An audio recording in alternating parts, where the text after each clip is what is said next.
उदय सामंत पक्षात वेगळा गट करून भाजपामध्ये जाण्याची चर्चा, मात्र चर्चा खोट्या असल्याचा योगेश कदम आणि उदय सामंत यांचा दावा. पश्चाताप होणार नाही हा शब्द देतो सामंतांचं वक्तव्य.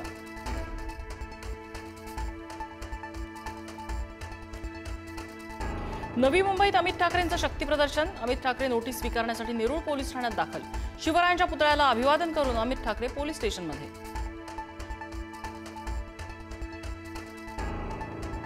पंकजा मुंडेंचे पीए अनंत गर्जे यांच्या पत्नीची आत्महत्या नाही तर हत्या असल्याचा नातेवाईकांचा आरोप. आत्महत्येस प्रवृत्त केल्याप्रकरणी सासरच्या मंडळींवर गुन्हा दाखल. घटना घडली तेव्हा घरात नव्हतो. पत्नी गौरी यांच्या आत्महत्येवर अनंत गर्जे यांचं स्पष्टीकरण. घरी पोहोचलो तेव्हा घरचे दरवाजे आतून बंद होते. गर्जेंची माहिती.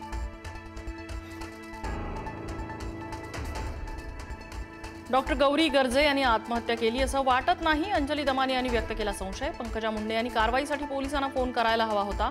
दमानी यांची मागणी. अजित पवारांपाठोपाठ चंद्रशेखर बावनकुळेंचीही मतदारांना दमदाटी. माझ्याकडे पट्टे देण्यासाठी महसूल मंत्री म्हणून पेन आहे. पट्टे पाहिजे तर भाजपला मत द्या, बावनकुळेंचं विधान.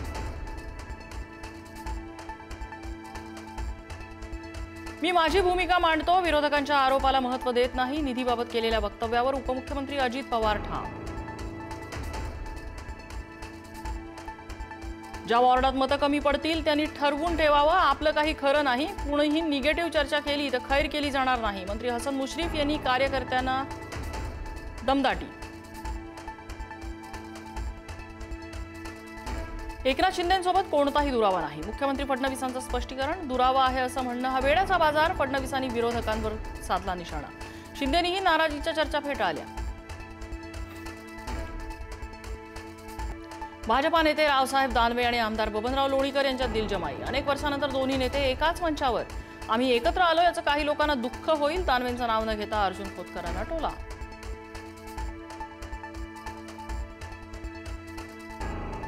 अकलूजच्या आदर्श राजकारणाची वाट लागली. बँका, पतसंस्था, जमिनी आणि कोंबड्याही विकून खाल्ल्या. मंत्री जयकुमार गोरे यांचं विजयसिंह मोहिते पाटलांवर टीकास्त्र.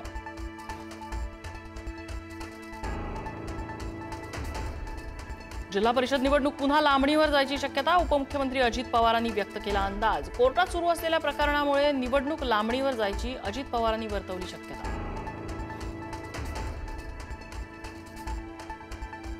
कोल्हापुरात टीईटी पेपर फोडण्याच्या तयारीत असणारी टोळी जेरबंद. 9 संशयित आरोपी पोलिसांच्या ताब्यात. आरोपींमध्ये परीक्षार्थी आणि शिक्षकांचाही सहभाग. आज संपूर्ण राज्यभरात शिक्षक पात्रता परीक्षा.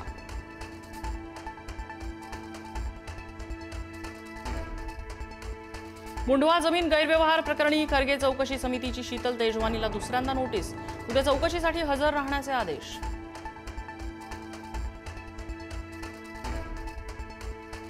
उल्हासनगरच्या कॅम्प नंबर 3 परिसरात गोळीबार. 4 ते 5 जणांच्या टोळीने पूर्ववैमनस्यातून गोळीबार केल्याची माहिती. सुदैवानं दुखापत नाही. आरोपी मोहित इंदुजासह 3 साथीदारांवर गुन्हा दाखल. चोरीच्या संशयावरून अल्पवयीन मुलाला बैलगाडीला बांधून चटके देत मारहाण. धुळ्याच्या शिरपूर तालुक्यातला खळबळजनक प्रकार. मुलगा गंभीर जखमी. 2 आरोपी पोलिसांच्या ताब्यात. दिल्ली स्फोट प्रकरणात आणखी एक मोठी कारवाई. जम्मू काश्मीरमधून तुफैल अहमद नावाच्या इलेक्ट्रिशियनला घेतलं ताब्यात. इलेक्ट्रिशियनचा जैश ए मोहम्मदशी संबंध असल्याचा संशय.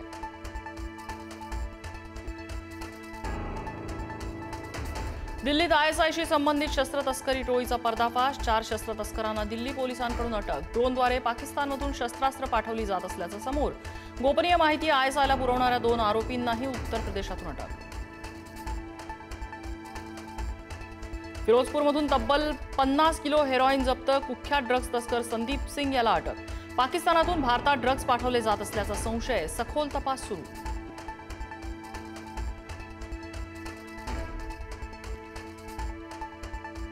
भारतीय महिला संघाची क्रिकेटपटू स्मृती मानधना आज विवाह बंधनात अडकणार. पलाश मुच्छलसोबत लग्नगाठ. विवाह सोहळ्यासाठी भारतीय महिला क्रिकेट संघ सांगलीत.